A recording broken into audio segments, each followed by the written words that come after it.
You are listening to Fika with Vicky on United Public Radio, 107.7 and 105.3 from New Orleans.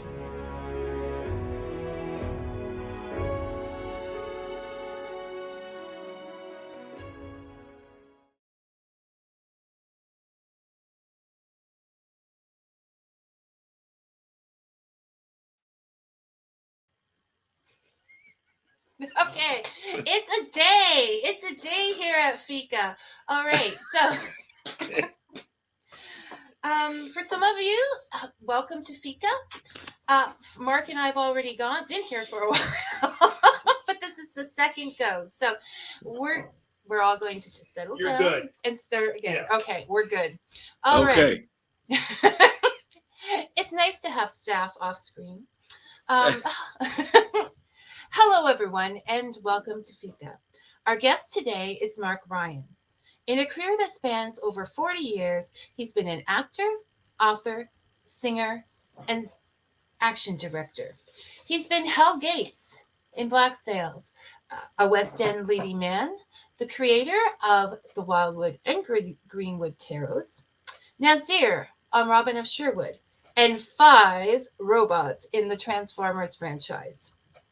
Mark and I have had Fika before, and listening to his journey is both entertaining and inspirational.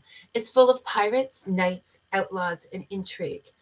It reads like a book, a colorful, eclectic, and curious tale that he narrates best himself. So I'm going to stop talking and encourage Mark to start. Welcome to Fika, Mark.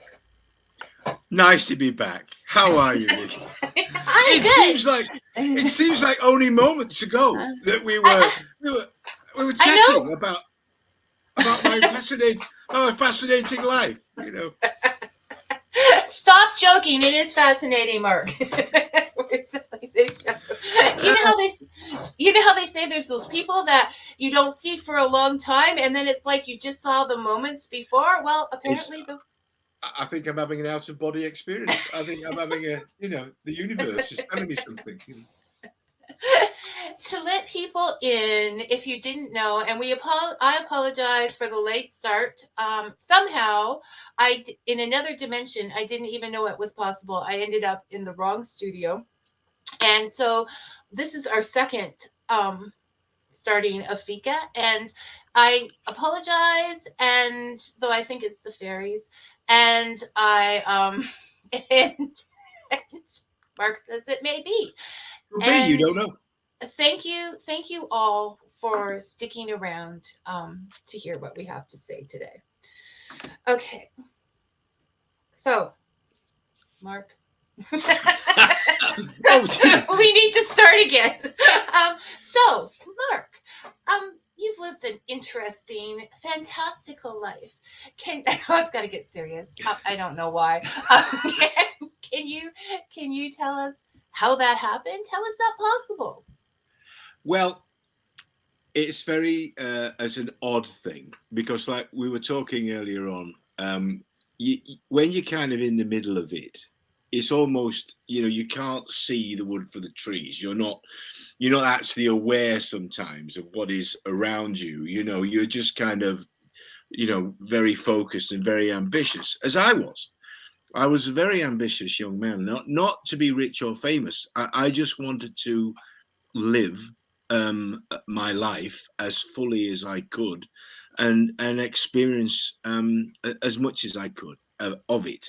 So I was very sort of ambitious to open doors, and that's basically what happened. Was in the sense that to reiterate the story, because I'll give Ray the credit again. We were sitting around a dinner table one day, Ray Winston, I think Jason, and maybe Clive. We were just talking about our lives and what we'd done with our lives and the various bits of achievements that we'd had, and obviously we've all crashed into various successful things in our lives. And I said, at the time, I said, God, we've been lucky. When you think about, what we've been and gone and done, we've been very lucky in life. And Ray said to me, no, you're not. We're not lucky, Mark. You make your own luck. You create your own luck. And I said, well, all right, then we've been fortunate that we've had the opportunities, to do what we've done with our lives and careers. And I said, when you think of all the barriers and all the things that are in the way in life, getting from where you are to where you want to go. And Ray said something which actually I thought about profoundly for about a week afterwards. He says, yeah, there are barriers in life. There's always barriers in life. The difference is we just didn't see them. So we weren't aware they were there and we went straight through them. And I had to think about that ages after that. I was thinking about how much of that is true in my own life. And I kind of went, wow, that is true. I was very focused, say not to be rich or famous. I was very focused on making the use of every talent that I had and pushing it as far as I could push it. And it seems to be that the universe likes that. It reacts to that. As I say, there's certain spiritual paths that believe that you have the writing of your own fate, and that I believed that, and I just wasn't even aware that I believed it. I just kept doing it, and it seems to be the more that you create opportunity, and the more that you step beyond your own boundaries, and you create something for the first time for yourself, the more the universe opens up possibilities and probabilities. It seems to be almost like a subatomic particle field, like the Sheldrake morphic field that you're entering, that you create these waves, these waveforms of possibilities and probabilities. And it's, I guess, a framework that I've used since my youth to try and understand how my life and the universe function for me and functions with me, if you like. And that suddenly became, okay, well, that's probably what I was doing. I was very sort of focused, almost blinkered in a way. I mean, I've been accused of being, when I was younger, of not being a particularly very nice person. And I think I was a nice person. I just think I was. I was very focused on what I wanted to do. I wanted to be the best singer I could be. And I'd worked the working men's clubs in England, which are very rough and very tough, and a real challenge for anybody that wants to try and get into the business in those days. The social and working men's clubs in Northern England were hard, but they were actually a great place to hone your skills and learn about audiences and about contact with audiences. And I just wanted to be the best singer I could be. And so I was sort of warned by many people when I wanted to go to London. They were saying, yeah, but London's full of the best singers. They're great singers in London. You're going to run into the best. And I was like, okay, let me find out. Let's find out how good they are. And so I ended up, as well as doing Dean, of course, I ended up doing 4 years in Evita, playing Magaldi and then Che Guevara, which to me is one of the most vocally challenging parts I could have played for myself as a young man in a West End show. So I got to break that little barrier, if you like. And it just seemed to go on from there. Now, Mark, is there a recording out there somewhere of you in Evita? There's several. I'm actually on the original London cast recording, because when the show opened in '78, I was the original Magaldi. On this night of 1,000 stars, I was the original Magaldi. And then not on the White Album, because that was Tony Christie, who was somebody I used to go around and steal his act. I give him full credit for that. I've said it many times publicly. I used to follow Tony Christie around the Northern Club circuit and steal his act. And ended up playing Magaldi in the West End premiere, directed by Harold Prince, of course, with David Essex and Elaine Page. And here's an example of one of those things. I wanted to audition for Shay. I played Magaldi for almost 2 years, about 18 months in, getting on for 2 years into playing Magaldi, which I was loving it. I was loving life in Soho in those days. It was a very eclectic, wonderful place, Soho. And I was in a hit show. I had the first time massive West End show. So I was enjoying being Magaldi, but I wanted to audition for Shay. And I discreetly asked about it, because Gary Bond, who took over from David Essex, who played, I think did about 3 months, 4 months, David, and he, lovely man, David Essex. And Gary came in and he did about a year, and he was about physically and mentally exhausted. He told me, he said, I can't do this. I'm physically exhausted. I've got to have a rest. So I wanted to audition for it. And I was told by friends, and I mean friends, I didn't take it as an insult. They said, you're 24, or some 23 or 24. I look different because I had short hair. I actually had hair at one time in my life. I know now that's a bit of a shock. I had short hair, and I didn't have a beard, and so people were kind of like, "Don't embarrass yourself, don't," because this is a big part. You know, and that was what got me, was don't embarrass yourself. And so I went, okay. So I went and bought a combat jacket, and I got the wig lady upstairs to make me a Che Guevara wig.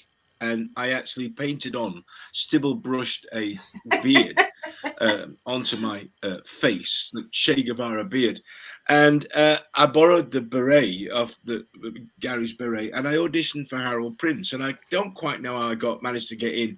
I think the stage manager, Sam Match, who's still a friend of mine, managed to go. Harold Prince went, "Is there anybody else?" And Sam went, "Yeah, we got." And so by the time I was on the stage and actually singing "Oh What a Circus," I think I was halfway through "Oh What a Circus." They played it, and I was singing it, and I was halfway through it before Harold Prince realized it was me. And he stopped and he went, "Mark, is that you?" I said, "It's me." And he let me get through it, and I sang it all. And he sort of said, "You cheeky." Anyway, he gave me the part. So I ended up playing Che Guevara then for 2 years, and being sent to New York to steal Mandy Patinkin's Che Guevara, which I actually went and took notes from Mandy Patinkin. I've tried to thank him, but he's over the years, and sent him little notes and said, I stole your Che Guevara for Harold Prince and put it on the West End stage. And that was another 2 years of my life. So I lived roughly 4 years in the show, back to back, Ms. McGaldy and Che. So, I mean, a lot of people are not going to connect you to that with the other things that you have done. So it's kind of cool to hear about. And if you could send the link with you were going to send another link. I can't even remember what that was now. If you could send that link my way. There is actually, there is a recording, a bootleg recording, which is floating about somewhere of me actually singing Che. Obviously, I'm on the original album that was done with Elaine Page singing Night of a Thousand Stars. But there is actually a bootleg floating about. I have it on reliable wires. There is and I think legal. Listen, I just been sent another link of Wildwood Tarot with somebody on Etsy selling you another version of Wildwood Tarot. There's dozens of them. There are dozens of illegal counterfeit versions of Wildwood Tarot. That's a whole other story. We can talk about that as much as you like. Yeah, because I have something to say about that. Oh, it's absolutely rampant, and I'm happy to go into why I'm going to publish Greenwood myself, because for this very reason. Yeah, so there is a bootleg that was somebody. Is that on YouTube? Because I don't know. I don't think so. I think it's something that collectors have, that are Evita buffs, and who are not going to shop the person that they got it from and that kind of stuff. So I think it's people who are Evita and West End musical enthusiasts that have these copies of various casts singing. See, I told you there was intrigue. People, I promised intrigue, and now we have intrigue. Okay, intrigue. Intrigue I have, trust me. But intrigue I have, even more so in the last. Funny enough, in the last few months, since the whole UAP thing has exploded, UFO thing has exploded. Funny enough. Anyway, so long that we'll go back to that if you like later on. Okay, so we started off. We have to have some difference here. So we started off with the whole Wildwood counterfeit thing. Yeah. Counterfeit thing. Okay, so just as a segue, for people who may not know, counterfeit. Well, first of all, this is like the picture, the book from the Wildwood Tarot. There you go. And for those that can see it. And counterfeit is a big thing in the tarot industry. Now, I don't know why, because when you get a counterfeit deck, they're usually in saran wrap. They're going to be smaller than the regular cards are. They're not as tough as, and you don't get the fabulous book where you learn that Mark Ryan grew up playing in Sherwood Forest and become a fan for life with. and we have seen them where we are, and we have approached the seller and said, like, just, these, why are you selling counterfeit of the tarot? And they're like, well, I didn't know they were counterfeit. Now, you don't get these things and order them they're selling them for $10. So what are they getting them for? $5? Like, they have to know they're counterfeit, Mark. And that's all I have to say on it. Okay, go ahead. Well, the damage they're doing to the industry is massive. And I know people think, well, I'm getting it.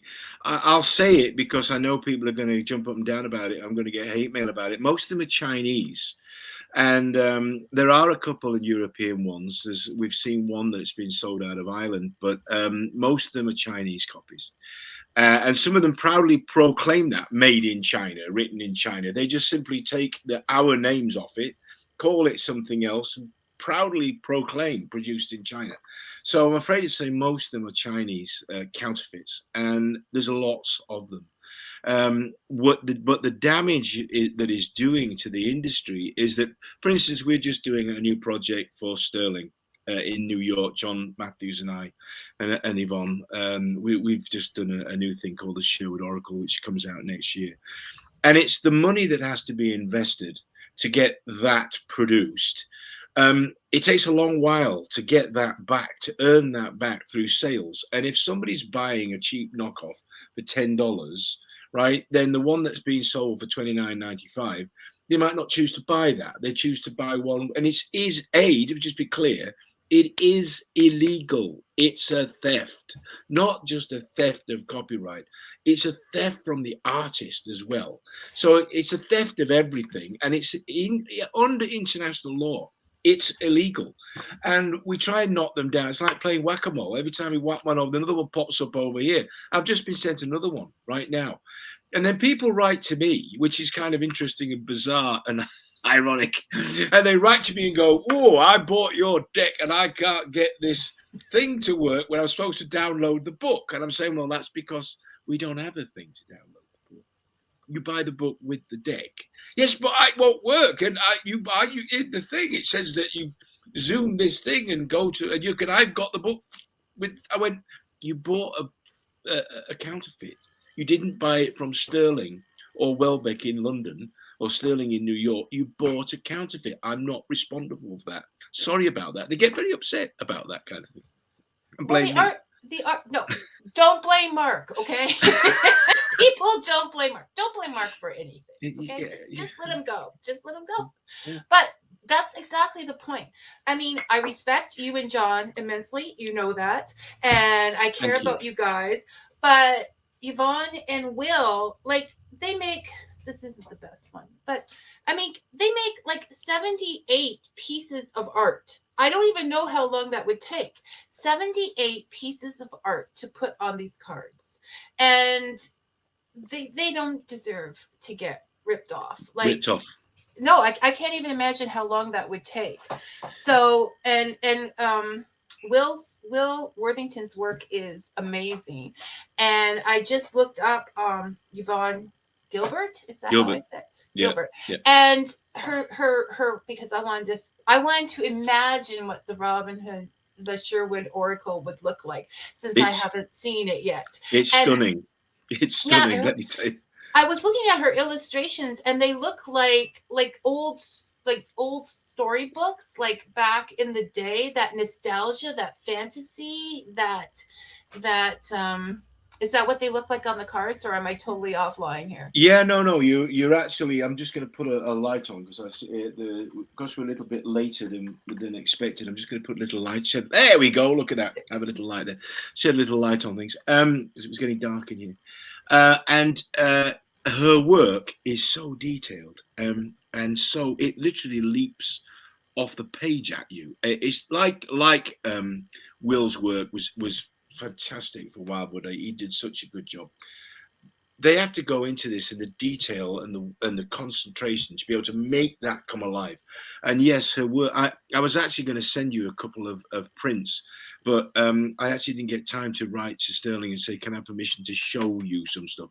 We are going to do a full launch of the thing next year, and we'll probably have permission to do that. I don't want to do that without Yvonne's permission, though, until we've got the whole thing finally proof done, which we have. I mean, it's more or less all been signed off on now and put in, but it's a lot of work. It's a lot of work, and just to have somebody steal it and sell it for $10 is actually kind of heartbreaking.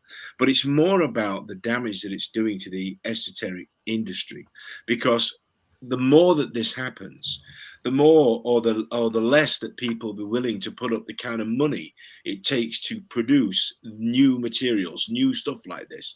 So it's very difficult. It's a real problem. The publishing industry is suffering anyway, and this is not helping.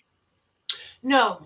So the moral of this story is: do not buy counterfeit. Please, please.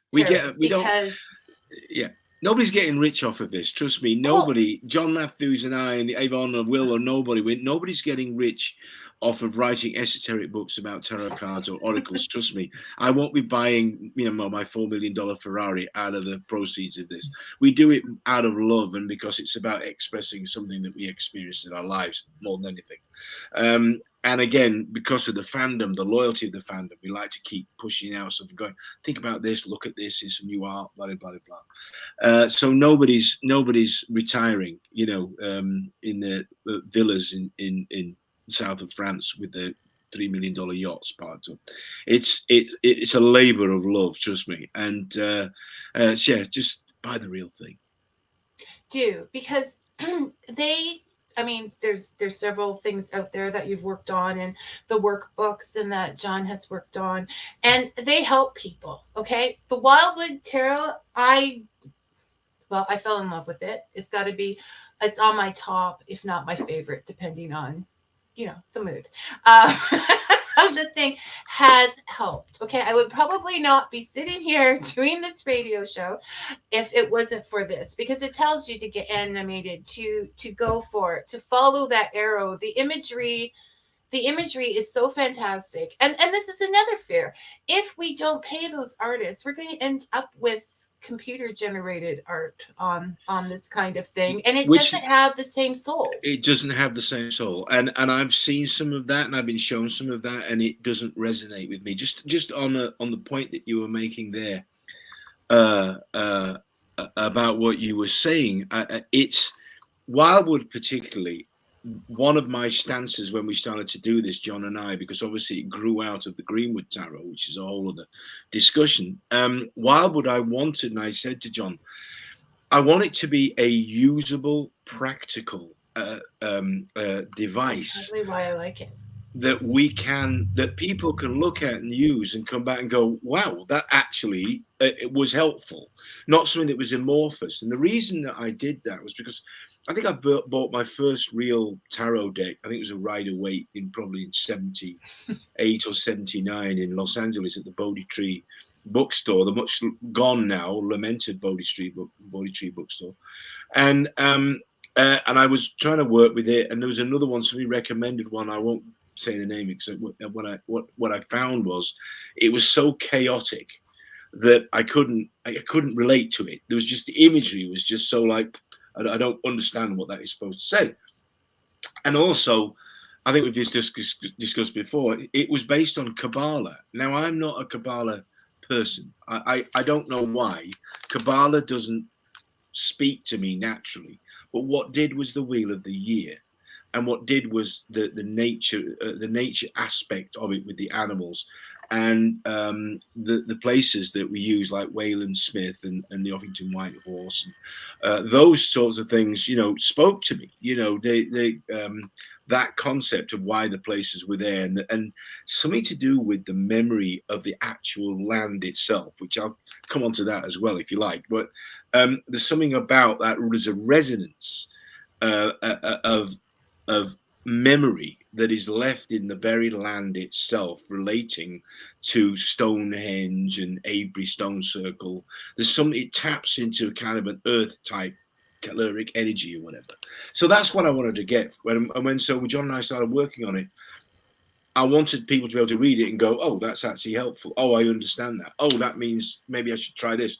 But I didn't want to wrap it up with the concept of fate. I wanted the person themselves to make the decisions and go, oh, that's kind of a warning, or maybe that's an opportunity, or maybe, So I wanted to go that route with it, and it seems to have been pretty successful. So, Well, that's an important thing with tarot, is that a lot of people don't understand. They just see it as this is what's going to happen.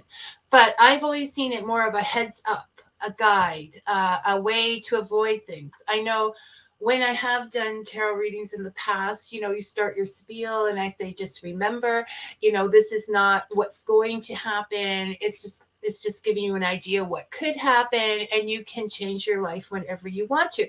And someone would say, what? I can change my life? And I was just very confused and possibly wanted to shake them. So I had to give up tarot reading. But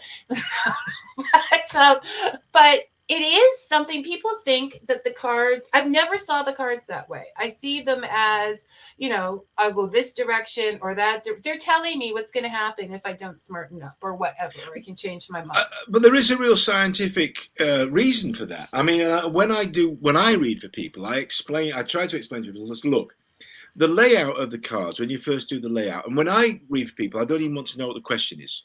It doesn't. It's true. Actually, I can affirm that because I've had a reading from Mark and he doesn't ask what the question is. I don't need the question. I mean, the cards are going to relate to what you're asking, and so, but they are a snapshot of the situation that you are in and where you are emotionally and psychologically at that moment. Now, as soon as you actually look at the spread of the cards and you hear what the reading is regarding the cards, and if they relate to your question or inquiry, whatever, great, because that's obviously very helpful. I think only in 30 years since Greenwood, I've only ever had a couple say, I don't understand any of this. None of this is relatable. I can't relate to it. And they then called me actually later on, because I was in San Francisco, and they called me and said, we just wanted to call you and tell you that actually we were driving home, just went, oh, actually, everything he said is related to this. We hadn't actually asked that question, but what you actually answered was another situation in our lives that we are dealing with, and we hadn't related it to that at all. And I said, well, sometimes, I know it sounds weird, it's the question you don't ask that is in the back of your conscious mind that somehow leaks into this panpsychic universe that we apparently are in. And whether you like it or not, you're going to get the answer that you need, not what you want. And so that does actually happens. And however, as soon as you observe it, the act of observing the particle changes the particle. So you've been given a snapshot of the situation as it is right then when you ask the question, which means you have free will. You can go, well, I might not do that then. I might do this, or I might do that, or I know what that person is doing. And you can change. And the act of observing the particle changes the particle. And the act of observing the layout and the cards changes your reaction to it. Yeah, no, the simple act of asking yourself what it is you want to know, or asking the cards, are going to change everything just in itself, because you've already started a different path than what you were on. So yes, you can change your life, people. Okay. It's okay. It's allowed. It's allowed. Although people might not think that you're a very nice person, like Mark when he was younger and was prime focused. He was nice. Prime he was directed. Just focused. Yeah, prime directed. This is what Mark's doing. I've been reminded. Trust me, I've been reminded more than once. You were a bit, edgy. Yeah, well, I love Ray's introduction of, is that? Yeah, Ray's. That's in Hold Fast. Yeah, of Hold Fast. You have to get this book just to read what Ray said about him. Okay. He's a good mate, trust me. And it's like all good friends. We still talk to each other this way. We still literally rip each other to pieces, but it's done with the most real loving endearment, and I mean that. We're still friends after all these years, and that's how we were on the set. We were the merry men. We were like a right little firm, as we say, in London, in South London, a right little firm, and we were a right little gang, and we were all very, I think, the same way. But I mean, that probably contribute to the series, Robin of Sherwood. I'm not sure if we mentioned that because you would have been like the same age. So I mean, the Merry Men were just a group of men trying to make a difference in the Wildwood, but they still had their fun and antics. It was brilliant, I have to say, and I have to give a shout out to Paul Knight, who passed away a little while ago, and Esther Charkham was the casting director on it and later became a producer. It was brilliantly cast. I mean, everything about the show was brilliantly done. And I know it's weird now. You look, Mark's just talking about it like that because it was, he was in it. No, everything about it. Richard Carpenter. I've never been approached by a writer like Richard Carpenter who actually called me. And that story about me going from Edmund the Archer to Nazir the Saracen is a true story. But a lot of people don't know that he actually called me, Kip, and he said, "Well, we got you. I didn't write this like this. For the first 3 scripts are written. You have no dialogue. I don't know what we're going to do with the characters. Do you actually know? Have you got any ideas?" Basically, he was the first writer, probably the only writer that would ever call an actor and go, "Have you got any ideas?" And I actually said to Kip, I said, "I've just finished reading Runciman's history of the Crusades. There's 3 volumes of Sir Stephen Runciman's history of the Crusades, and in there's a whole theme of the history of the Knights Templar and the cult of the Assassins and their relationship, because they worked together. They were very similar organizations in many ways. So the cult of the Assassins and the Templars worked for each other and traded ideas. That's the astrolabe was a seagoing navigational tool that the assassins had, and they swapped esoteric ideas, medicine, the Hospitallers, cult of the Hospitaller, called the Knights Hospitallers. They swapped medical ideas, philosophical ideas, spiritual ideas. They traded a lot together, which sounds weird, one being an extremist Islamic and the other being an extremist Christian. But they did. And so we talked about that. And Kip said, well, maybe we should make him something like that. I said, why not make him an assassin? You've got, whether you like it or not, you have a Muslim merry man. So why don't we make him an assassin and a renegade? And he said, well, I have no dialogue. How are we going to do this? I said, I don't need the dialogue. Give me the action. You didn't. Give me the knife throwing, the sword fights, the horse riding, all of that. Give me all of that stuff, the tracking. Give me all the physical stuff. I will speak through the character via his actions. Trust me. And that's how the character was developed for the show.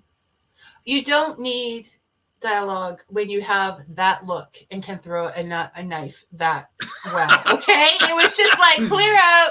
He's here. He's taking care of business. We don't laugh at you, but we laugh at that portrayal because it was just like, here comes the look, here comes the knives, it's over, okay, we'll move on. It worked for Eastwood, right? Yeah, well, well, maybe I shouldn't say this, but anyway, no, I did step over Clint Eastwood once at Warner Brothers Studios. He was sitting in his lodge, and David Valdez, who had produced a film for him called White Under Black Heart, and Clyde Mantler was in it, and I think he's the only man that got to beat up Clint Eastwood and survives the film.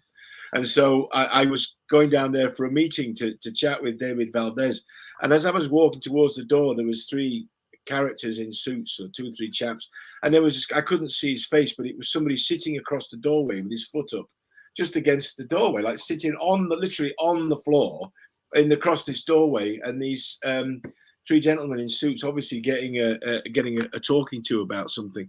And as I was walking to the door, because it's the only door I could see for the entrance, I literally went, "Excuse me, gentlemen," and I stepped over this figure and I looked down, and it was Clint Eastwood, and he kind of said, "Go ahead, make my day." Oh, and you know, like when you see somebody that you go, "Oh my God, I just stepped over Clint Eastwood." It's a passing thought. I just stepped over Clint Eastwood. You know, it can happen to anyone. Yeah, there you go. So okay, let's follow this trail though, and so doing Robin of Sherwood, there was a lot of like it was with Hearn and a lot of spiritual stuff behind that in a way. Did that encourage you on that particular path with the tarot cards and things, or do you think it was already a part of you? It was already a part of me. It was already in my psyche. What Robin of Sherwood did was, and again, sometimes the universe nudges you in these directions, was that to me, I know it sounds weird, but I did grow up in the middle of all of this. I mean, South Yorkshire is replete, not just with legends of Robin Hood, but of everything else you can think of. You know, it goes all the way, obviously, to the Normans, the Norman castles, and the Romans, and pre-Romans, the Celts, you know, the Brigantian Celtic culture. So you kind of just grow up with it, and it's kind of just seeps it into your brain somehow as a kid. And I was always fascinated by it. So I had no problem absorbing this information and this aspect of it. And I used to get invited to fan conventions, which I still do. And every now and again, someone would say about some aspect of Robin of Sherwood, whether it was Ern the Hunter or the mystical aspects of the show. And I was able to talk about it because it was there. It was just lodged in the back of my mind when I was to talk about Ern the Hunter and the legends of Ern the Hunter, or any of these places that we went to actually try and get inspiration from Wayland Smith or any of that kind of stuff. It was already there. So I just found that I could just talk about it in a way that I think people found accessible. And I make absolutely no apologies for saying that the accessibility of it is very important to me, because I think we can disappear up your own psyche if you're trying to make it too complicated. And I wanted to make it simple so people go, oh, that's why that is like that. Okay, now we understand that.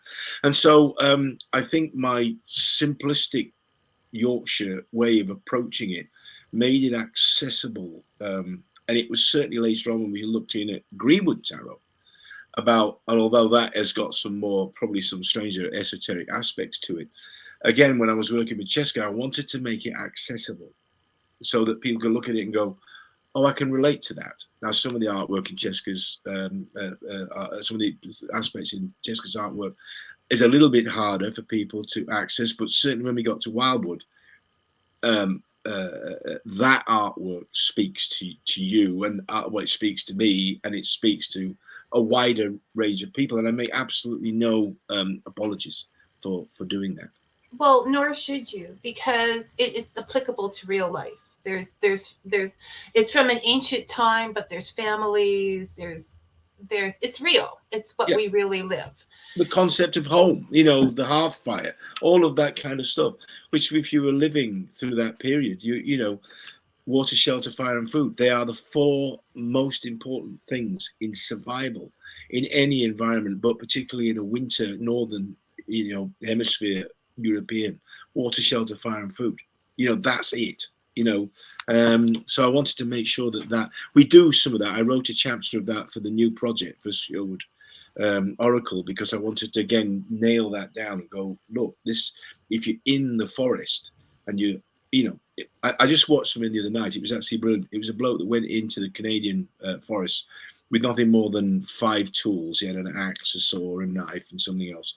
And it was 30 degrees below freezing.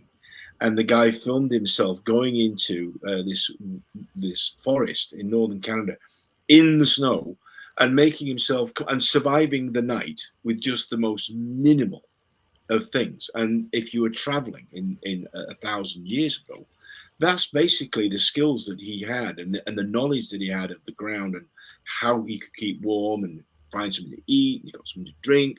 How he did that was absolutely brilliant. I found it fascinating. So I wanted to relate those skills and basic needs in both Wildwood and I've said we've done it in Sherwood Oracle. I've written a little, just a water, shelter, and fire and food.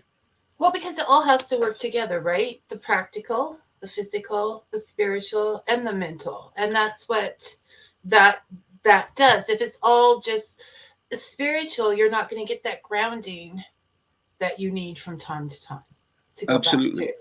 And again, I steal from the best. I stole from John Wiseman, Lofty John Wiseman. If anybody's watching this, Lofty John Wiseman is still alive, as far as I'm aware. He one of the most famous members of the Special Air Service, the SAS, and he was the survival trainer and teacher. And I actually listened to lecture a couple of times.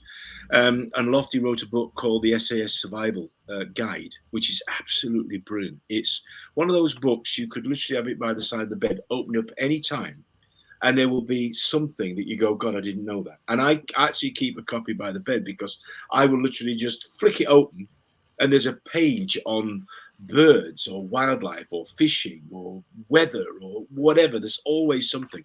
Absolutely brilliant. So I highly recommend Lofty Wiseman's The SAS Survival Guide. Brilliant. It's Lofty Wiseman. Lofty. His nickname was Lofty because he was about 6'7".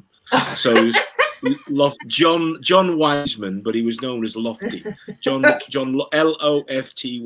There you go, Lofty Wiseman. And the SAS Survival book, it's fantastic. It really is. And so in there, of course, that's where he nails down when you're military, as I was, they're the things you have to deal with: water, shelter, fire, and food. And those are the essentials that you need to master in any environment. And this is the book you need to have if there's a zombie apocalypse. The zombie apocalypse. I think there is actually a chapter now in the new book about the zombie apocalypse. You know what I mean? Whether cricket bat, crowbar, put back the shotgun. What's the best for the zombie apocalypse? I don't know. Okay, Mark, I have permission to go over because we started late. Is that okay with you? Yeah, rock and roll. Yeah. Okay. So first of all, there was a joke made earlier when you said that you weren't going to buy your family Ferrari on your tarot. It's like on your tarot earnings, but it's not no Ferrari, but maybe a yellow Camaro. A yellow Camaro. I have been trying to get them to give me a yellow Camaro. A Canary do actually from, if anybody's listening, a yellow Camaro. I've been trying because I've been promoting it and I kept dropping hints like, well, don't you want to see me driving around Los Angeles in a Bumblebee Camaro? They've never bitten. They've never gone for it. So, What happened to perks? I mean, what happened? Well, it's the same as if Hasbro's watching. It's the same as the toys. I've been promised every toy, like Jetfire and Lockdown and all. Never seen them. Never arrived. Oh, we'll send you one. No problem. We'll send you a Jetfire. We'll send you a Lockdown, bro. Yeah, no problem. Yeah. Okay, so we all have to write to the Transformer franchise. Give us the link and say, give Mark his toys, okay? Yeah. Because I want my toy. He wants his toy. Not a lot, is it? Not a lot to ask, Tamara says hello. Oh.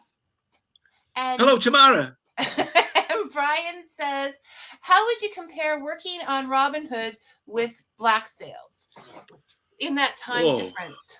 Wow, Brian, who is it? Which Brian? Oh, is it?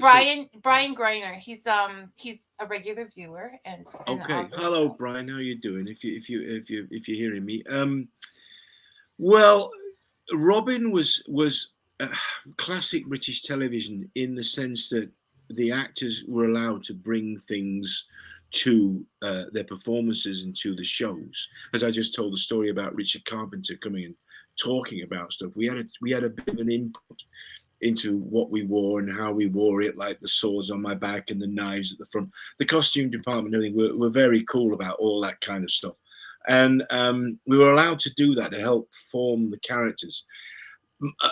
There's not the showrunners now in productions are basically the gods, and they're running it, and you're not really allowed to change any dialogue or even bring too much to it yourself. They want you to learn the lines, say the lines, be the character that they wrote, and do. And I guess it's just a way of doing it. Now, Black Sails, I enjoyed being a pirate, so I'm not knocking the way that they did it, and certainly some of the dialogue that I had was some of the best dialogue ever written. Well, not in just in Black Sails in the show, but also probably in any show that I've ever seen on television. I mean, some of the dialogue I had. It's on my top 3 of written television series.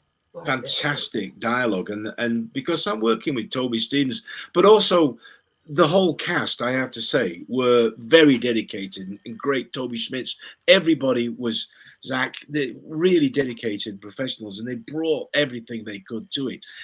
It's a once in a lifetime thing. You're going to be invited to be a pirate. What are you going to do? You're going to go full out for it, right? So everybody was on it and there for it, and really gave it the rock all, and gave it everything they could. And so I was very fortunate to be able to do a lot of scenes with actors that were really in that space, but obviously with Toby, who really is, well, he's theatrical royalty. I mean, you know, he is. His mother is Maggie Smith, and he's in his blood. And his father, Sir, you know, was a Sir, and a very, very well famous theatrical actor in his own right. So it was in his blood. It was in Toby's. It's in Toby's blood, and it was great to be able to work with him, because we would go away, particularly some of the longer scenes, and we'd sit in his kitchen in his place in South Africa, in Cape Town, where we were, and just run the dialogue, run it and run it and run it. So it just became, you know, like real dialogue, you know, like you're just talking like old mates, because we'd never met each other before, obviously. And so we just got to know each other and got to go with each other's pacing and how we were going to try and do things. So we were very lucky with that. So it is different. It was different. They wouldn't let me into any of the action sequences, bizarrely. And even the sword guys down there were like going, but you do know who he is. Right? He's kind of a sword guy. They wouldn't let me do it. They were like, no, we don't want you going into sword fights. We don't want any of that. Which I used to try and sneak in and work with the stunt guys and do the fights, and got pulled off the set by one of the producers. What are you doing, you lunatic? You're not, you know, 40, 39 anymore. We don't want you keeling over. You know, I said, it's highly unlikely. And even the stunt guys were like going, he does know what he's doing. And they were like, you know, the insurance people just really don't want him being involved in any of this. So that's the way it was. So it's like many other things in life. The casualness of it, the free for, not the free for all. No, really, when I think of Robin of Sherwood, I just see you guys having a really good time for it. But it's all more professional. Like, not that you weren't professional in that one. I don't want to say professional. Mark, give me the word that I'm saying. Well, I think we had more largesse. One of the directors once described it as the huddle. And what would happen was we arrived on the set if we had a dialogue scene, and before they actually got there, we would run it. We'd just run the scene between again, and we were all such different characters that every flavour came out during that huddle. And so one of the directors came over. He said, "I don't really need to direct you guys. We just need to put you over, let you run the dialogue, and then we just shoot it." And because you know each other so well, we were so tight.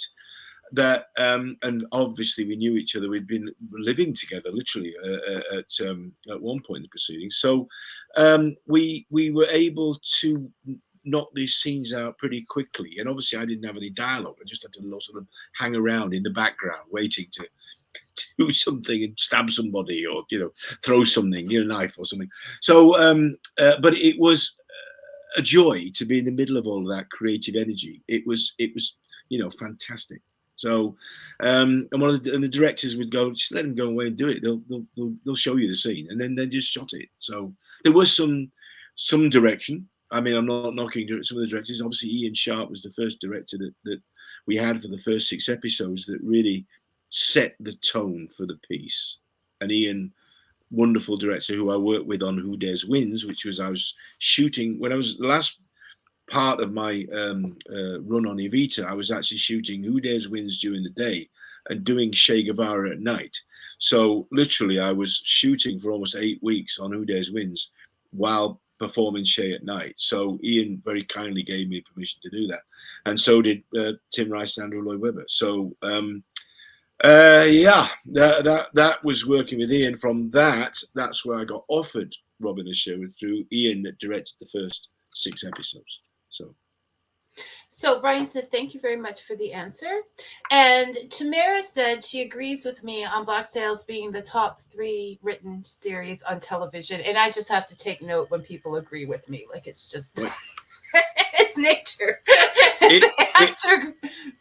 It was a pretty serious writing team, let me tell you. There was a serious writer's room that worked on those scenes.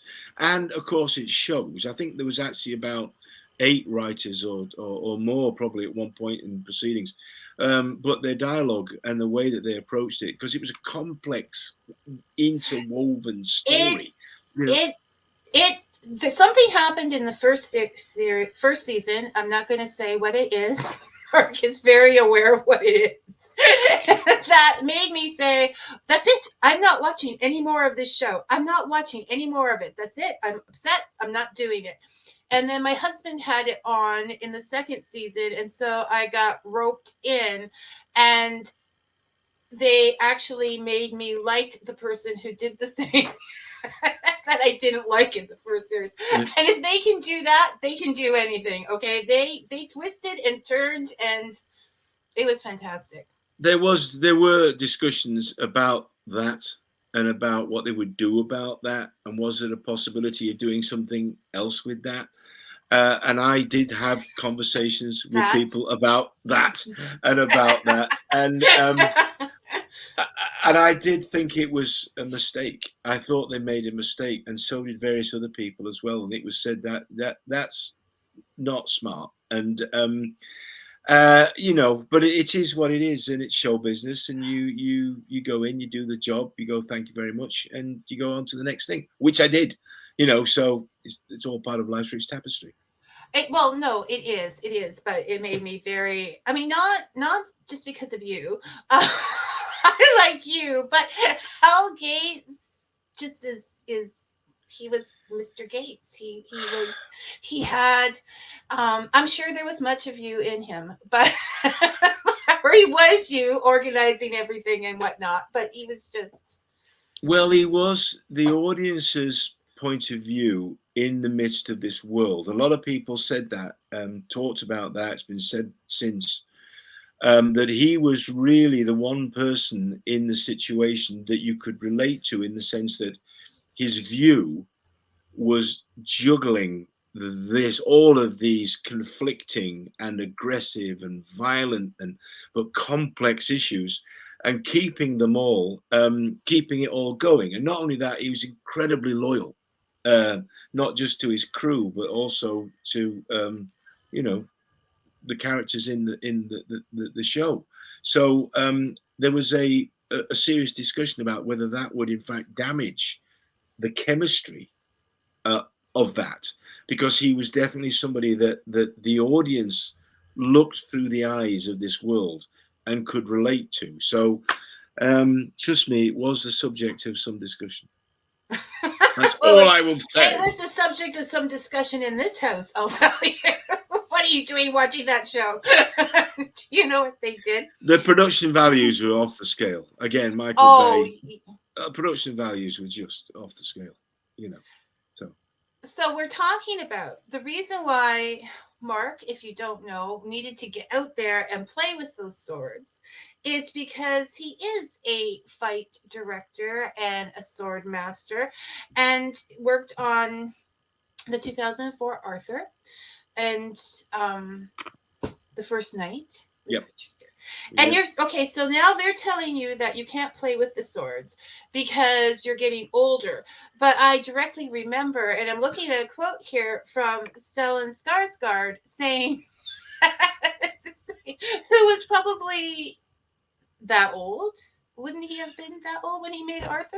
Well, there's an interesting story about that, because Stellan again is a first-class human being. Not only is he a great actor, but he's also a great team member and wants to be a part of the whole thing. And there was one point where he has to do this massive sword fight at the end, and he came to me afterwards when he was supposed to start training for this, and he said, "Look, Mark," he said, "I've never done an action seen. Never, not a sword fight, not a gunfight. He said, I've been in lots of films going on around me, but I've never done it. And a sword fight, he said, I don't even know where to begin. I said, what advice have you got?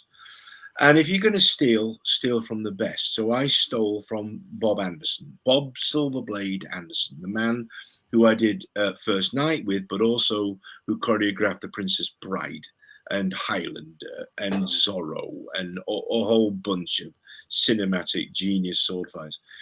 And so I said to him, I said, look, a sword fight is a dialogue scene where the blades have the dialogue. You're actually doing a drama scene. It's a drama scene where the dialogue is being expressed through the swords. So there's all the way through the scene. There's the same as you would have in an acting scene. There's little high points and low points and movements and pauses and fast bits and slow bits. And the whole thing is an acting job. It's all about the emotions that are running through these two people closely in combat with each other.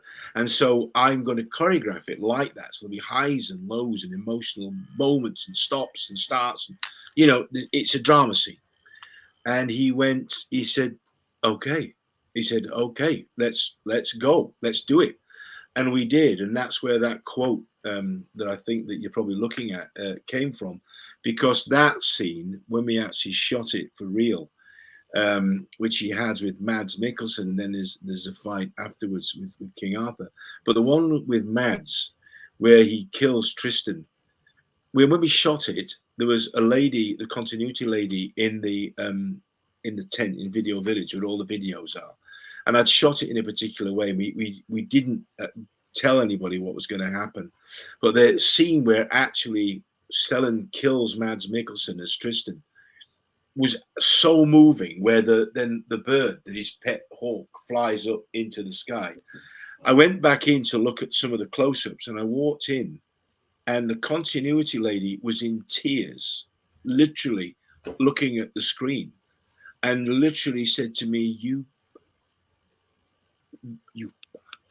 she said, that is the most horrible moving thing, because everybody loved that character again. And it's one of those things that you go, I didn't want to do it, but the director's the director, and he knew the impact, the emotional impact that would have.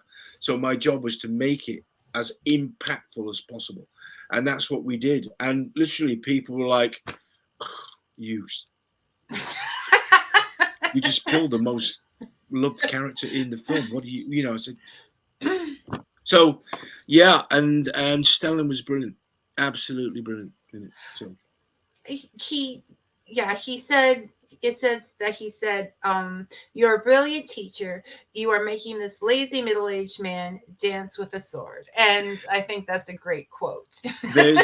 And I actually think I said to him, because he said to me, how are you going to do this? And I said, you can move. I know you can move. I've watched you physically move. I said, so you can move. There's an old Celtic saying, never give a sword to a man who can't dance. And both Mads Mikkelsen, who was trained as a ballet dancer, and Stellan could move, and physically to be able to coordinate and move. And I said, so we're halfway there. We're going to dance. And we add the drama to the dance. This will be a scene which people. It was a very emotional scene, and you did it well. I mean, it's difficult for us who are watching or reading something to have our favorites killed off always, but it's the nature of the game to make us feel. So it's sort of, not to be a pun, but a double-edged sword there. To do it well, you have to make them feel. Yeah, and there has to be a moment where the motivation for the confrontation at the end, both with Lancelot and with Tristan, has to be so powerful that there's an emotional, visceral reaction to it, and there was. And so, we, I kind of got told off by various production people that the version that I prefer is Antoine Fuqua's version, the actual director's cut, which is much more bloody and visceral than the version they put out. Because I think Disney thought it was a little bit, the words that were mentioned to me was gratuitously violent. And I said, look, I was told we were making Gladiator, so I'm choreographing filmically in my head Gladiator. So that's where I have been, and they was going, well, it's very very violent. I mean, it's gratuitous, and I said, well, you can always cut it down. I said, but you can't add it in.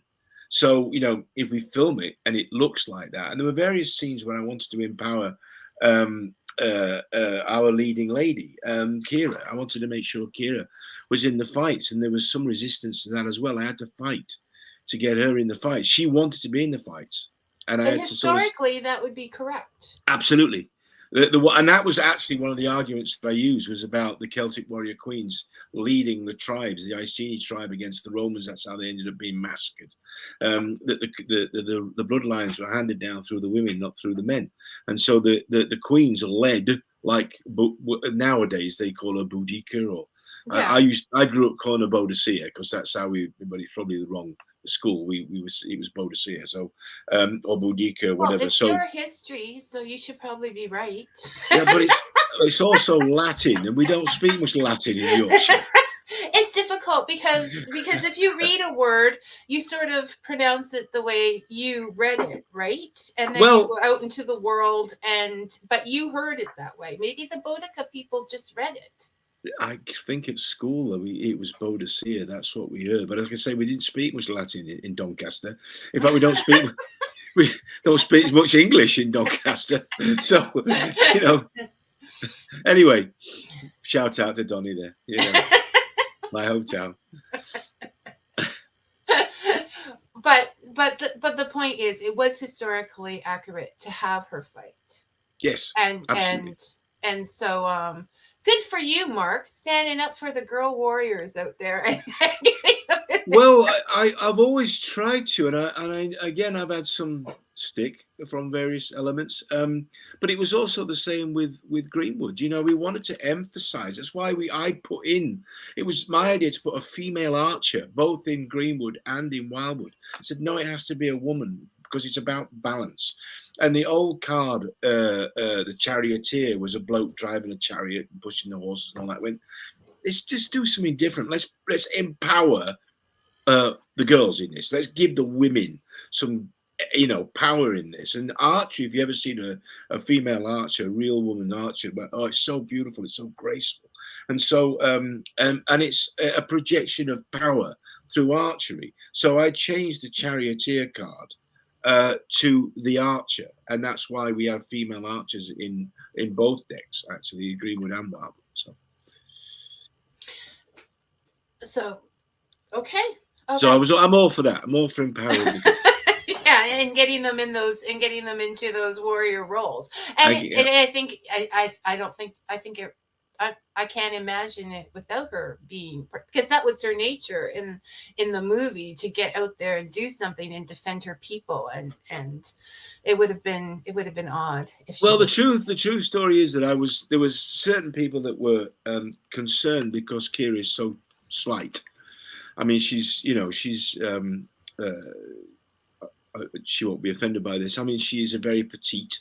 She's very flexible. She's very fit. She's very, but she's not a female wrestler. And I said, well, let's use that to our advantage. So I went to her and said, okay, so I want to get you in the fights, which she wanted to do. And I said, they're worried about this, look about not being a muscular sort of, I said, so we're going to use that. We're going to make you wiry and fast and moving quickly and stabbing people in jugular veins and, thighs and all over. And so we're going to make it fast, that you're feral, you're moving like an animal, really fast and nasty. And stabbing these big guys where, bringing them down, with the power of the precision of what you're doing. And, she was all for it, and she came to the stunt training camp that we had, and she threw herself around like a lunatic. It was fantastic. I can't tell you how impressed I was with Kira, the work that she put in.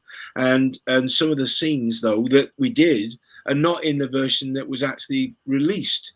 It was then Antoine, because he came to me and said, how are you going to make this work? And I showed him one of the fights that we'd done, and he went, that's going in my version. It's where the scene where all the girls are climbing on that big Saxon guy and they're all stabbing him. Eventually they bring down this massive guy, literally, it's huge Irish actor that plays one of the Saxons, and I had him like almost being attacked by a pack of wild animals, and they literally managed to stab him and pull him down.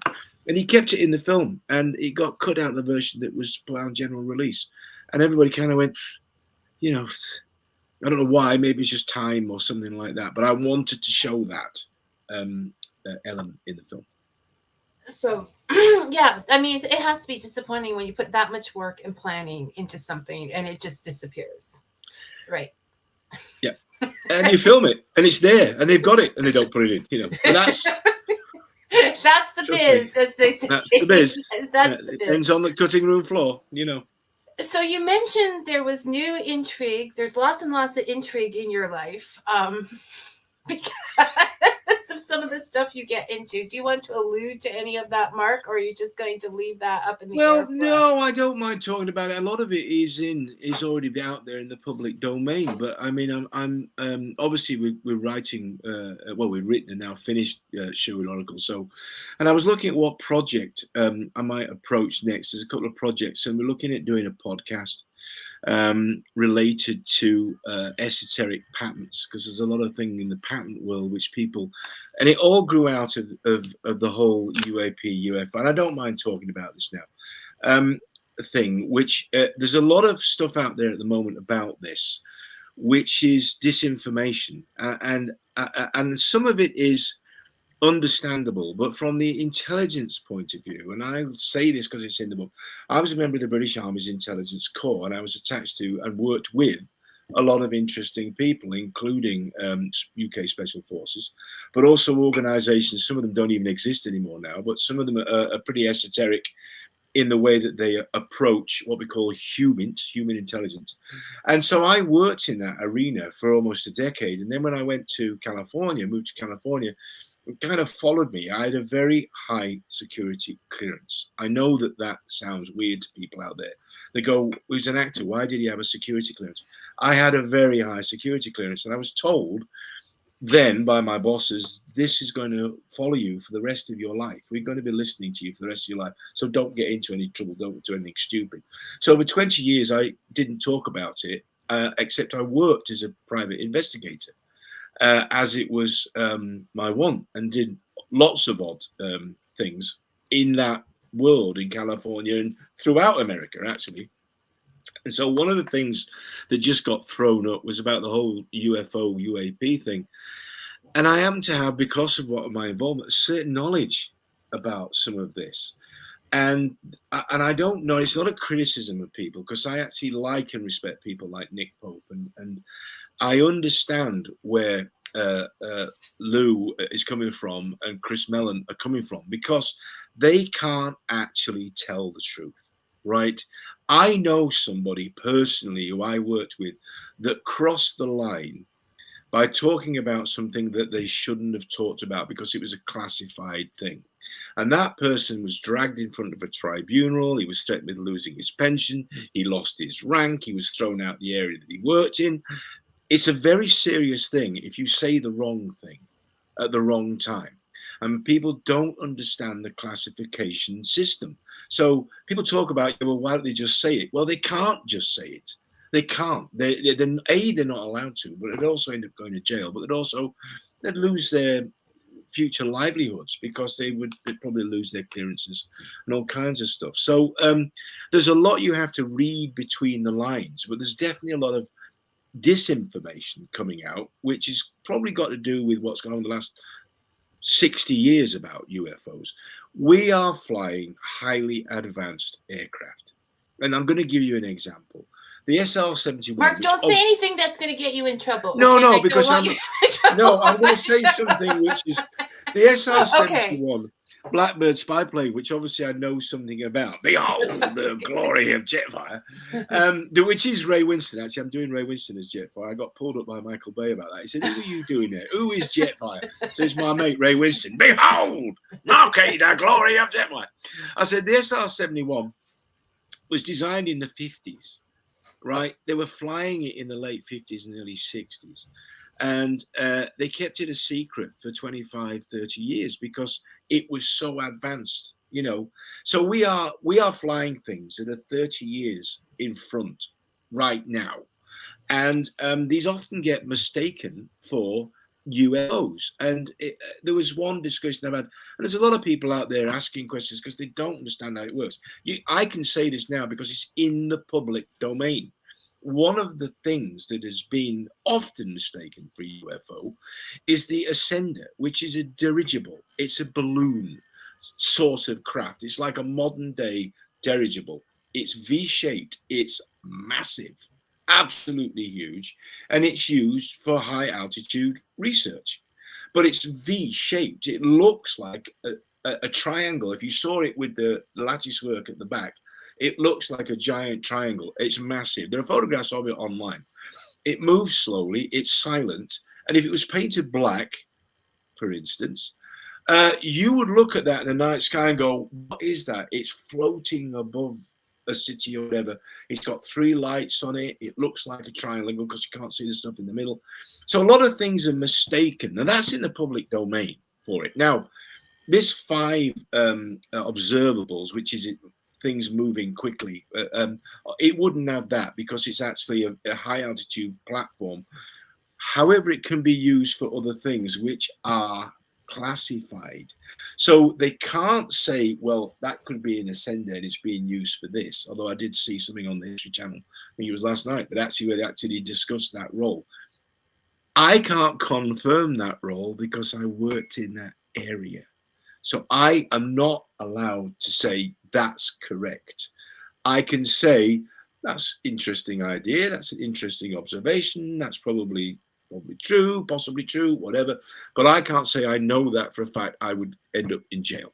So there's a lot of things out there which are being misidentified and being stepped around because it would solve a lot of things. It would solve a lot of problems. I mean, if you see a big black triangle floating through the sky, which is bigger than a football field, you might go, "What? How is that staying in the air?" Well, it's staying in the air because it's a dirigible. So right? Would there ever be a time somewhere in the future where you would be like where there would be a book? Mark Ryan reveals the truth. Yes, I'm actually working on it. Let me clear this up for people that are watching right now. So I can give you I believe, right, that there is abundant life in the universe. I don't believe we are the only intelligent entities in the universe. In fact, I can't actually understand why people would actually believe that, but if they do, they do. My belief is that the universe, and even probably just our galaxy, it's called the Drake equation. There is other intelligent life out there, I believe. Has it been here? Has it visited us? I don't know for a fact. However, I would think, given all what we're learning about the universe, we are learning at a quicker pace, it's possible. It's possible that there have been other intelligent species here to visit Earth, just to look at us, just to go, what are these guys doing? And because we're learning more now about the universe on a daily basis, we hadn't really got a coherent concept of what gravity is until recently. We now understand more because we've now seen gravitational waves through the LIGO observation, I think it's the LIGO system, that just went, okay, there are things called gravitational waves. We're now beginning to understand much more about dark matter and about antimatter and about gravity at quite a fast pace. So I believe it's very possible that some other advanced civilization found a way to travel the galaxy and has been here to visit. That's just my personal belief. I'm not saying that as a fact. I don't know that as a fact. I believe it. I think that it's possibly true that we have been visited. Is there some agreement between the governments and these races? It's possible. It's because some of the stuff that he's talked about, you go, well, that really, and I'll put this into the discussion as well. Anybody wants to ask me about it, I'm happy to talk about it at the next public event I'm at. The Manhattan Project, for instance, if you said to somebody in 1939, 1940, if you went to some bloke on the street in Chicago and said, there's a tiny piece of matter called an atom, and when we split that, it's going to release so much energy, it will vaporize a city. Now, if you tried to explain that to a guy in the street in 1940, they would have gone, "Are you out of your tiny mind? What do you? I can't even see this thing. It's so small, but the energy is so huge. That's what happens. It causes a reaction, and that's what happens." So the mistake that America made was that the Manhattan Project was actually riddled with people that were working for people that now, as we know, Russia got the secret, China got the secret, and that's just the nature of the spying business. Sadly, they lost that advantage because they couldn't protect the secret. Now, whatever secret there is regarding UAPs, obviously is strategically important. If America actually did find a way to build these advanced craft, and I would say they did, and there's reasons why I say they did, and would certainly have certain knowledge of that, then they're not going to let that secret out. They're going to hold on to that secret for as long as they possibly can. It's a strategic advantage that we hold on to that knowledge and keep it, because you can see what's happening in the world at the moment. There are bubbling up of trouble in various places. And if the Department of Defense and its contractors have an advantage, they will want to, what we call, build a bodyguard of lies based on Winston Churchill's. Please read the book. You want another book to read? Read A Bodyguard of Lies. It's absolutely required reading for anybody in the intelligence community. Read it. Anthony Cave Brown, Bodyguard of Lies. And it comes from a Winston Churchill quote, which is, "In war, the truth is so precious, she must always be accompanied by a bodyguard of lies." So that If it's good enough for Churchill, it's good enough for me. Oh, that should be on a bumper sticker. Bodyguard of lies. That, in war, and the truth is so precious. and Mark Ryan believes in possibilities in his life Absolutely. and in the paranormal. Absolutely. I'm trying to think. There was another book that you suggested on Facebook, and I didn't write it down or anything, and I scrolled past about something about government, ulterior government. I don't know. I'm gonna have to go back. Was it on my Twitter or Facebook or something? It was on your Facebook. It was a couple years back. It was about like a secret government or agenda. A secret government agenda or something. Not that he has a very happy Facebook, and it's maybe it was Bodyguard of Lies. I promote Bodyguard of Lies. That's what I'm thinking. Because when anybody comes to me and go, "What does this mean?" I go, the intelligence community's job is not just to protect democracy, it's to protect the things that protect democracy. So they wrap all of these things. D-Day would not have been successful. And Bodyguard of Lies is about that. It's about major deception operations. So that I detect in this whole UAP revolutionary thing a certain amount of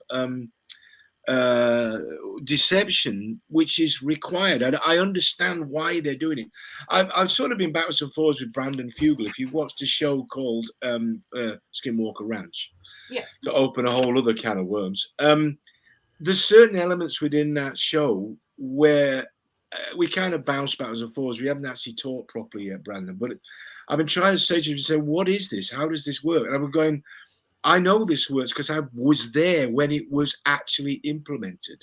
So I have an idea for you that you're going to go, "Oh, I never thought about that," about why they are getting the certain responses that they're getting and being surveilled. And I've said to you, you have to understand you are under surveillance. You're under surveillance. Your team is being looked at, followed, bugged, you name it. It's all going on Skinwalker Ranch. I tried to say that, and they're mystified by some of these things, and I'm trying to go, well, I can explain that to you because I've been there when some of these things have actually been used. I've witnessed this as part of my role in the intelligence community, but also in jobs I've done since being a licensed private investigator. So I tried to say that, and it's a very interesting show. However, I do think they are trying to approach it in the most scientific. Travis Taylor's trying to approach it in the most scientific way that he can. So I have a lot of sympathy for him. But again, Travis can't say what he really knows. He's a contractor for NASA. He can't say it. It would destroy him. And so he has to kind of tap dance around things. And I've seen a couple of interviews where he said things which I went, why would you say that? He went, you know, an iPhone can't be hacked. Yes, it can. There is no phone made on the planet that can't be hacked. Trust me. They can open anything. If you think your WhatsApp is, it's not. They will find a way, trust me. So he said a couple of things. I went, you must know that's not true. You must know that any of your because on the show, we've got cell phones doing all kinds of things and electronic equipment going sideways. Anything's possible. Let me tell you, you don't need aliens and you don't need Earth entities to do that. And this is why when I start to fear that the world is destabilizing, I immediately go to Mark's Facebook page. And I destabilize. I destabilize the whole thing. And I'm like, if he gets scared, if he says run for your lives, I will. So Mark, if the world is at that point, you had better put on your Facebook page. Well, Vicky, but to answer the question that you asked about 20 minutes ago, yes, I am working on a book about this whole subject, because I was just going to put it in as a chapter in Old Fast, and then I went, no, it's such a big and important chapter. Look, the Vatican has accepted that they are the possibility of alien life other than being on Earth, right? They've accepted that. And not only that, they've said, of course, because the Catholics, they want to be in there first. If there are alien brothers out there. Now you're going to get letters. Now I'm going to get letters. No, hey. My dad was a Catholic. I grew up Catholic. So I didn't grow up Catholic. We didn't actually go to a Catholic church. If the Vatican, which probably knows more than it's actually letting on, is saying, if there are brothers out there that are out in the universe, they're all God's creation, we welcome them. You know what I mean? They're not saying, no, we are the pinnacle of God's creation. They're going, well, if God created something else, it's okay. We're all brothers in whatever spirit, blah, blah, blah, blah. So I have a feeling that the Vatican knows a bit more about this than they're letting on to. So now I'm going to get hate mail from, like you say.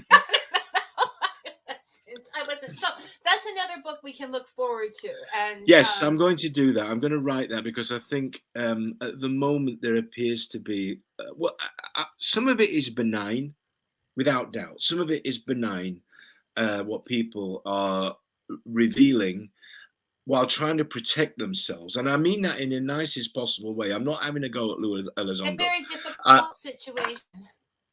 Yes, and they're trying to drop breadcrumbs, which they're hoping the rest of us will put together. And some of it I know to tap dance around things, because I have to do it myself sometimes. And even in Hold Fast, there were things I had to be very careful about what I said about certain things. And so some things I just went, well, history, it happened, it's in the public domain. But they don't understand the rules, and so because people don't understand the rules, they expect everybody's just going to go, here's what I know, and they can't do that. And so you've got people out there, like I say, Chris Mellon is a smart guy, right? I mean, this guy was up there at the top. He's having to tap dance around things, and I don't mean that to sound belittling to him, but I understand how it works. And nobody wants to end up having your pension pulled and your mortgage stopped, and suddenly a visitation from the IRS wanting to inspect your books over the last 7 years, all that kind of stuff. But there's a lot of stuff which is genuinely, I don't know, wacky. Some of the stuff that's coming out, and it's almost like a religion. It's almost like paganism in a way. Pagans constantly. It's always like that. It's turned into some kind of a spiritual endeavor about the people that believe they're aliens and the people that believe it's something else. So when will it be okay for you to talk? Like, when are you able to do this when do you think it might be advisable for you to put out such a Well, if anybody's watching, these are the rules that I apply to this, and I've tried to explain this to people both on Twitter, the people that I've been, Nick Pope, who worked for the Ministry of Defence as well. I was aware of Nick Pope, what he was doing before probably Nick Pope was aware of me. So that's how far this goes back. The rules are simple but complex, and that is anything you learn while you have signed. And I signed not only the Official Secrets Act several times, probably 4 times, if it's exact, and also what's called a Special Forces contract. And what people don't understand is that in itself is classified, right? That is classified. So you're not supposed to, give any details about what that contract is in that contract. So I signed both. Now, if it's in the public domain and I had no interaction with it, and I don't actually know, I never worked in that arena, I'm perfectly entitled to speculate and say, like the Ascender, like I just said about the Ascender, the V-shaped dirigible balloon, high altitude surveillance thing. I can talk about that. I never worked on it personally. I just know what it is and what it could be used for.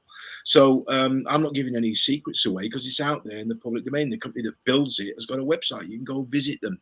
You can see the pictures of this massive thing, right? And say, oh, crikey. It looks like something that if it flew across your sky, you'd go, what the hell is that? And it's silent. And a lot of the descriptions of it are the slow, majestic thing gliding through the sky, but no noise. Okay, so a slight hum, somebody said. That's because probably they're using some kind of electric motors for propulsion. And I can talk about that. If I was there and did something which I was a witness to, involved with, right, I can't talk about that because it's still classified, right? Unless, for instance, there's a photograph on the internet that I can go, oh, and somebody says to me, do you know what that is? I can go, yes, I know what that is. It's called an LRIC, and it's in the public domain because there is a picture of the Special Boat Service, the SBS, that who I worked with, that is, which is the same as your Navy SEALs. I worked with the British SBS, and that is a picture of an LRIC, and I worked with them when that was on HMS Fearless. When I worked with them, that was one of the things that I saw. It's in the public domain, so I can comment on that. I can't give any details of what they do and what their dimensions are and what they, what their role what their role is, but give any classified information about their capabilities. Let's put it that way. Which I wouldn't do anyway. So there's a very fine line that you have to walk. You have to walk a fine line, and I'm very obviously. I not only did I swear allegiance to the flag, both the British flag and the American flag, so I have worked in both these arenas, and I wouldn't do it out of that loyalty as a patriot, basically, to the democratic system. I wouldn't want to give away secrets for that reason. And I believe that Luis Elizondo and all these other guys that involved, Nick Pope, they're all in the same boat. They don't want to jeopardize what they served by giving away something that would jeopardize our security. They're not going to do that. So you have to find a way to say it or drop crumbs, which people can follow and then make up their own minds and work it out from there. But it's got so intense that people are having a go at each other all the time. It's like, guys, calm down, all right? Well, it's just the state of the world. I mean, somebody puts up a KFC commercial and there's like 1,000 people arguing something on it. You know what I mean? Everything has to be argued. And I am not saying KFC just popped into my head. Okay, I'm not saying it's good or bad or anything. So I don't want that argument. But I'm just saying. It's one of the bad things about the internet and certainly Twitter at the moment is that it's invited every lunatic on the planet, if they want to just say stuff to you anonymously and be insulting and rude and aggressive, they do. I get it myself all the time. I get literally people writing the most horrendous, salacious stuff, and I just mute them. And I put up rules about 2 months ago. I put up new rules. If you start with an insult and you're rude to me, I will mute you. You don't have to. Yeah, and then I just block them. And so there's a lot of trolls online, obviously, because of the situation in Ukraine at the moment. There's an absolute tidal wave of trolls. So, and if you're on one side or the other of this divide, you're going to get attacked for liking stuff or supporting stuff. But it has invited folks that I don't know how to put it. They express themselves in a not an unkind way. They think that you should think like them, and you're an idiot if you don't. And I have no time for it. No, freedom of thought is important. Okay, Mark, I'm gonna just clear up a couple questions here, and Sure. and then you can go. Okay, Tamara. Tamara wants to know if you have any idea why the Catholic Church would choose now to admit there are aliens. Like, is it a timing thing? Well, they actually did it a few years ago. I mean, they actually put out a press release, probably, I don't know, it's certainly more than 3 years ago, it's probably 5 years ago. But certainly over the last 10 years, they put out a press release and a whole doctrine about it. It resurfaced just recently because it came up in a discussion again I was having with somebody online. I said, look, even the Vatican has gone, yeah, it's possible. There are other intelligent life in the universe. So it may well be that the Vatican were in front of all of this, and so they've gone, let's drag this out again and rehash this. And so whether it's now, whether it's just circumstances, because there's so much heat on the subject, but interesting discussion. I mean, we're now talking about intra-dimensional entities. I wrote a comic book called The Pilgrim, which has come up in various discussions about this, about intra-dimensional entities. There you go. A lot of it's in there, and the reason I got away with that, since you've asked me the question, is it's a comic book. So there's a lot of stuff in there, which is a graphic novel, which has got stuff in it. Find a way. So it's a comic book, so it's fiction, right? There's a lot of stuff in there. The Pilgrim holds secrets. The Pilgrim holds secrets. One of the reason that it was taken down in the first place was there's a rumor online that it was taken down because I gave away too many secrets in the comic book. And the reason that the company that was doing it originally dropped it was because, and had financial problems, was because of that I gave away too much stuff, even in the fictionalized version, which, for those of you that may be fans of the intelligence community type genre, there was an entire film about people that wrote fictional books which turned out to be true. And it's based on a chap called Charles McCarry. He was an actual CIA officer that wrote multiple novels, one of them being The Tears of Autumn. If you want to read one of the books that I absorbed as a kid, a book called The Tears of Autumn by Charles McCarry about the assassination of John F. K., where he manages to, in this book, steer everybody completely in a different direction. So it is real. They were people writing books that were intelligence-backed and knowledgeable, and were written as sort of an attempt at general disinformation. And then there was a film made about people that wrote that and then got assassinated because they wrote something which was too close to the truth. So it's bodyguard of lies, webs within labyrinths within labyrinths. So, and Brian, I don't understand that, but I'm not about. Brian asked, does this mean that the movie Buckaroo Banzai was trying to expose the truth? It's all true. Brian, you're right. Buckaroo Banzai is, yeah, it's all true. It's that, I only sat through the film once. I didn't understand it then. I think you probably, and I normally you had to be drunk or something to, I don't know. So you're just gonna say it's all true, and it's just all true. I just said no, it's all true. Buckaroo Banzai, that yes. There's various other films like that. You go, yeah, no, that's. Yeah. Brian says he knew it. Yeah. Brian, are you being in trouble? And one last one I have to ask, because my husband is also a history buff, and he has asked, we know that you love history. Is there one story particular that has really perked your interest lately? Like a Lately, discovery? Yeah.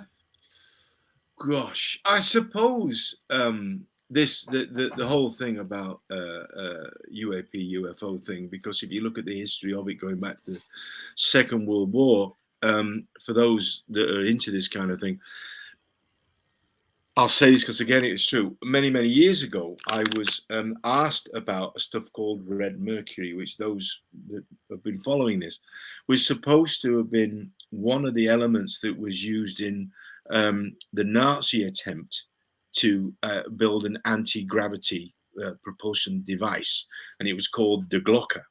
And this device, which was apparently more secret than the Nazi attempt to build a nuclear weapon, was so secret that even to this day it's talked about in hush whispers, and everybody thinks it was fake and whatever, which is the standard way of hiding this. But Operation Paperclip brought a lot of people to America and to Britain, and some of them went to Russia as well.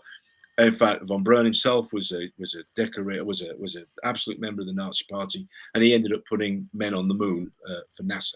So a lot of German scientists were brought over during Paperclip and worked with it. So this story about the Nazis attempting to build an anti-gravity machine, part of the elements, one of them was a thing called red mercury. And I remember bringing this up in a conversation, probably late 80s, with somebody, and they said, never bring that up again. Never ever discuss that again, or even ask questions about it. It's a need to know thing, and you don't need to know. Never bring it up again. Well, I was only looking the other day at something to do with superconductors, and there's a new stuff called red matter, which is used now in superconductors to make energy, the flow of electrical impulses through various materials, and it's used for development of new materials, metamaterials, and superconductive materials. So there's a stuff now called red matter, which is very interesting. And I'd like to know the history of, was that based on this idea of red mercury, or was it a completely separate thing? Because there are so many things that are in development that have graphene, for instance, is going to change the world. The material graphene is going to change the world. And inventions that are coming up now, new materials, new ways of shifting energy, which is going to change how we live. And so I'd like to know what the connection was, what the development trail was between that. Was it possibly now being used as some kind of anti-gravity device, or that apparently have been patented by the US Navy? So there's a lot of interesting esoteric history as well. Some of it I know about because I've been there, and some of it's been used. I have to be careful what I say. And no, I do, really, I do. And knowledge that was gleaned while I was working in a certain environment. So I can't say that. I mean, I could, if it turns up out there somewhere and somebody said, "Oh, do you know about this?" I say, "Yeah, I know what that is. Do you know how it works?" I actually probably don't know much about it. I'm not a physicist, so I don't know how it works. But I would say it doesn't have any wings. It appears to have no means of propulsion that we can tell. Yet apparently it's some kind of vehicle that is being proposed and is being tested that can stay aloft. How is that working? What is keeping that craft in the air? And so I could say that, but I couldn't say, well, I know for a fact that is this, that, the other, because that would get me in trouble, or where it came from. So you're stuck. Not really. No, there's always a mechanism. So we got away with it in Hold Fast because I stuck to. Also, what people don't understand is your clearance runs out, or your access to material runs out after 5-year period. So after a 5-year period, it drops away anyway, unless you are re-vetted again, what's called vetting for, how can I say this? Because I don't even know whether that is classified in itself. There's a thing called positive vetting, and you're positively vetted up to a certain level, which is higher than your normal vetting level, which is what I was. And so I was a level above that. And so that process is it's a long process, and it costs a lot of money, and they interview a lot of people, and they go to see people, and they ask them about you, and they get a breakdown of your personality and who you are, what type of person, and they are warned, the people that they're interviewing, that they cannot tell you that they have been interviewed. This is how this all goes. So the people, they could go to your family members, or they could go to your best friends. And they would not be able. That's got to be hard. That they're not allowed to tell you that they have been interviewed regarding your security clearance. They're not supposed to tell you. So this is how weird and complicated it can all get. So yes. But anyway, but there are ways of doing it and saying things like you have to drop, like in the Pilgrim. I dropped loads of hints in the Pilgrim. There's so much stuff in the Pilgrim which is based on true Okay, stories. I'm rereading the Pilgrim. Thank you Right. very much. Well, we use a lot of stuff in there. I mean, I talk about 0 point energy. We talk about the bell thing that they go into so they can shift paradigm dimensions. They're using that bell to shift dimensions. And we also talk about, this is one of the things I was trying to say to the guys at Skinwalker Ranch, we called them sentient exomorphic anomalies. So it's an actual, and one of the characters actually said, you would call them demons. We call them SEA, sentient exomorphic anomalies, because we don't know what they are, but we know that they're sentient, we know that they're intelligent, they're just not in our 3 dimensions of space and 1 of linear time, which is the only way we can view the universe. We as human beings can only see the universe in 3 dimensions of space and 1 of linear time. But right now we know that's not the only way the universe exists. It possibly exists in a multi-dimensional state all around us that we can't even view. And also, as we just talked about fate, the fact that we can affect that, we can send ripples through that multi-dimensional universe by how we act. And I have argued that consciousness, human consciousness, is the means by that we affect that universe. Because what's going on in here, although yes, it's going in your gray matter, but what's it gray matter made of? It's made of subatomic particles that were created at the Big Bang. So our consciousness, our very selves are connected at the most subatomic particle level in our brains to the Big Bang. We truly are made up of stardust. And that is another thing you do that drives some people crazy. I have seen comments. You take spirituality when people say they can't mix and science and mix them. Yes. And I mean, that's the only way. Once again, you've got the spiritual, the mental powers, the whatever. It all has to fit together. Why does it drive them crazy? I'm fascinated now. Why would that drive people? You get the comments of people like with your far off ideas and stuff. I see them on there. I mean, you argue them out or whatever. I can't see them. I can't see the chat. So you have to send it. Not this chat. No. I mean, I've seen on you know, I'm on social media and I do see other people's comments. I don't think there's one comment then, but I don't think that's there. I'm trying to. Everything is built on vibrational energy. Thank you, Tamara. No, I mean, I have seen. Okay, so for example, not you, but it was about one. It was about. Well, I think it was about the Wildwood Tarot. And anyways, it was on somebody else's page that you are familiar with. Okay. A friend, a pal.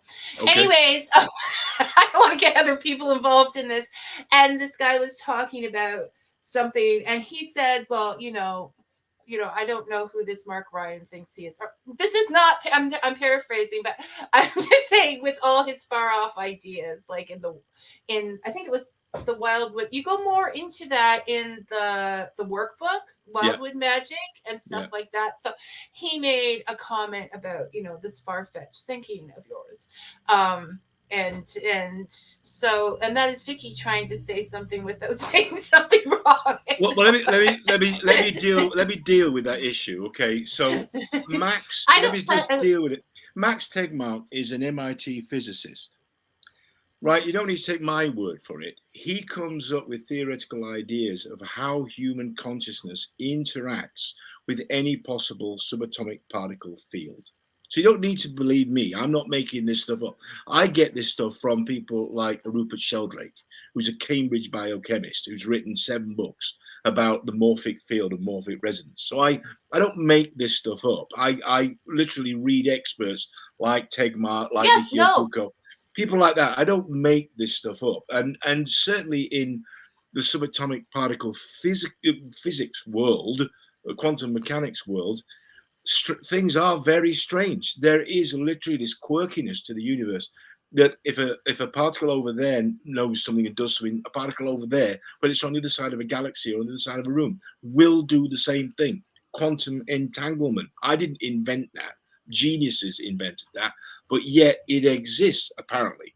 So my ideas aren't that far out, and they're actually based on the work of stand on the shoulders of geniuses. So, you know, shout out to Max Tegmark, shout out to Rupert Sheldrake, Mickey Okuko. Those are the guys that I take my ideas from. So they're not far out. This is what geniuses come up with. So strange commenter on a friend's Facebook page. Take that. You know, yeah, no, but you know, it's the matter. It's the beast, as it were. You have an idea, you put it out there, and they're gonna slosh it, right? I don't mind, and I honestly, you know, the only thing I don't take from my father used to say, I'll take anything bar blows, and I don't mind questioning if it's done in a polite and intelligent manner. It's abuse, and this is what the internet has sort of opened up, the idea that you can just abuse people and you have a right to do it because you're sitting at home in whatever, and you can just and abuse people literally directly. I've never done it. I answer, if somebody insults me, I'll insult them back, but I try to avoid that kind of interaction because it's a waste of energy. Well, and what it has destroyed, and what I'm trying to do with Fika is to have actual conversations, to have discussions. People now are confused that discussions, a difference of opinion, is an argument, and it's not an argument. It's a discussion. So we could disagree on something and totally respect each other or whatever, but and it's gone. It is completely gone. It's like you have to think what I think, or you can't be, you know, a decent human being. And I don't know where that came from. But, well, I have a theory, but I really don't want to open up a whole other can of worms here. But, I hear what you're saying. Sidestep politics, you know what I mean? I get enough about that. Trust me, politics. So I'm like, you know, hey guys, I have a theory, but you know, let's leave it. I'm hearing you. And I think everybody's hearing you. So you don't have to actually say it out loud. Say it. Now, Mark, you have been a joy and a very nice guy for spending all this time. I know you're a busy man and I respect that. But, you know, in a couple years or so, I'm really going to want to chat again. Okay. Especially if that new book comes out. Well, it's sort of floating about there. We'll see. See how things go. We might do the podcast first. So I might be coming to you to promote my podcast because I'm going to invite people after this discussion, after this chat.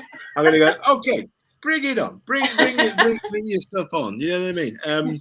And I'll chat to people about it. And we are working on doing a show regarding some of these very esoteric scientific ideas. We've been working on it now for several months and coming up with ideas for the show regarding.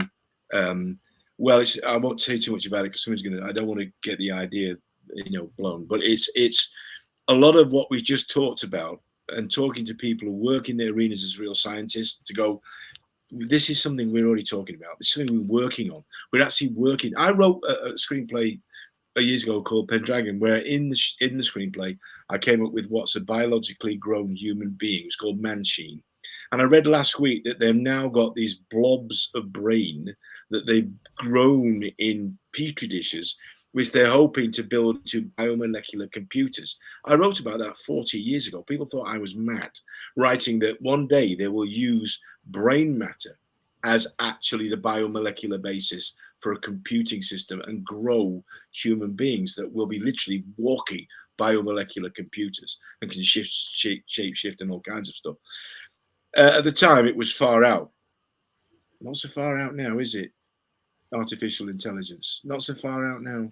No, and things have moved so quickly you can't even keep track of all the things that have happened. I mean, I often say, our parents were like, well, we went from this to like television or whatever. No, our learning curve has been way bigger than that. Yeah. So my 2-year-old daughter can pick up an iPad, flick through it, go through it now and go, I want to watch this. I want to watch Coco Melon. I want to watch this. I want to watch Sound of Music. She loves the Sound of Music.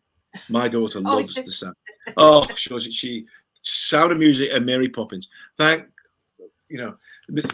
Mary Poppins and Sound of Music. She loves it. I love the Sound of Music, but Mary Poppins has been my fave since as long as I can remember. It's a great. And so what? Speaking of your 2-year-old daughter, I want to point out something else that's happened just for a second. At the end of your introduction to Mark Ryan, hold fast. Okay. It says that your life, surreal and solitary most of it has been, but it is my life. Welcome. But you're not so solitary today. No. Hey ho, I fell into something and I'm very happy. And a man of my age and caliber, who would have known it? You know what I mean? We're very happy. We're in the midst of doing up my home in Las Vegas. That's being ripped apart right as we speak. And because I moved from Los Angeles to Las Vegas, and this house we have now in the Netherlands, this is being ripped apart and walls are coming out and all that kind of stuff. So we're actually going to be homeless next month, so we're throwing ourselves on family and friends and anybody else that will take us in. So we've got a tent. We'll bring a tent to your back garden if you like. I'm in there. But do make sure that you send links to. You were going to send some links to. Yvonne's work and Evita, if we ever find that, but that's out there on the black market somewhere. I don't know. It is. I'm afraid. That may be a little out of my. I'm sworn to secrecy. It is out there. There are groups actually on Facebook where you could probably jump in and join, and if you ask nicely, they'll probably send you it. So I just. On the side, do you have a copy? So thank you very much, Mark. Hopefully we'll talk soon and we'll see you on a podcast. And thank you. I hope we answered everybody's questions. If anybody's got questions that they want to send to you, and we can maybe do it in a letter, I'll try and write some stuff or do a different thing, whatever, group chat or something, so that people can go, what are you talking about? Which is how usually. There you go. What is he saying?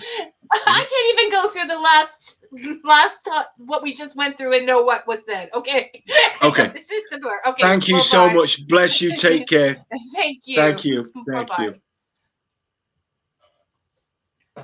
So that was fun. That was very, very fun. And informative. So our guest next week is Christina Rose. She is the author of Twisted Veil and Black Pine Road. Christina is also an artist who has designed her own covers. So definitely looking forward to catching up with her, because we've done Fika before, and what's happening with her work. So till then, may your coffee be hot and your stories sweet. Thanks for listening, everyone.